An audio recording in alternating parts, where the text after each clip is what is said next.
আমি আপনাদেরকে শুভেচ্ছা ও সালাম জানাই। আপনারা 2 মাস ধরে এই পরিশ্রম করেছেন এবং দিন রাত পরিশ্রম করে আপনার সন্তানকে, আপনার ভাইকে এই পলাশ উপজেলা পরিষদের 3য়বারের মতো আমাকে দায়িত্ব দিয়েছেন। এর জন্য আপনাদের প্রতি আমি পলাশবাসীর প্রতি কৃতজ্ঞতা পোষণ করছি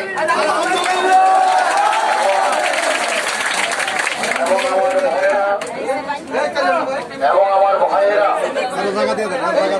এই রোজার মধ্যে এবং সারা পলাশের মানুষ একসাথে এই বিজয় অর্জন করেছে। আমার যে প্রতিশ্রুতি ছিল আমি জনবান্ধব একটি উপজেলা গঠন করতে চাই এবং আপনাদের যেই ভোট দিয়ে আমাকে ঋণী করেছেন সেই ঋণ আমি কিভাবে পলাশবাসী শোধ করব আমি তা জানি না। তবে আপনারা এই 2 মাস পরিশ্রম করে আমাকে যে এই জায়গায় আবার বসিয়েছেন, আমি আপনাদের জন্য সারাটি জীবন আপনাদের জন্য এই পলাশবাসীর জন্য মিলিয়ে দিব।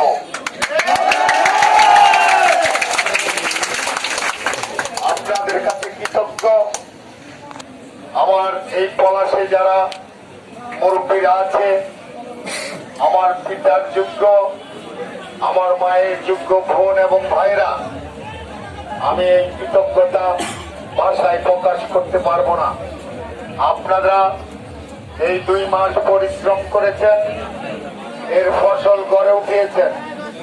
ইনশাল্লাহ আজকেও 2 দিন ধরে পরিশ্রম করে আপনারা সবাই ক্লান্ত, আমিও নিজেও ক্লান্ত। আপনারা জানেন আমি এই 1 সপ্তাহের মধ্যে 1 মিনিটও ঘুমাই নেই। আমি আমাকে আপনাদের মধ্যে, পলাশের জনগণের মধ্যে মিলিয়ে দিতে চাই। আপনারা আমার অভিভাবক, আপনারা এই পলাশবাসী অভিভাবকের দায়িত্ব পালন করেছেন। আমি আবারও কৃতজ্ঞতা প্রকাশ করে, যেহেতু সবাই আপনারা রাত দিন পরিশ্রম করেছি, আমি আবারও আপনাদেরকে ধন্যবাদ জানিয়ে আবার আগামীকাল থেকে আমরা আবার দেখা করব। আমরা সবাই ক্লান্ত, আমরা যার যার বাড়ি গিয়ে রেস্ট নিয়ে আগামীকাল থেকে আমাদের আবার যাত্রা শুরু হবে।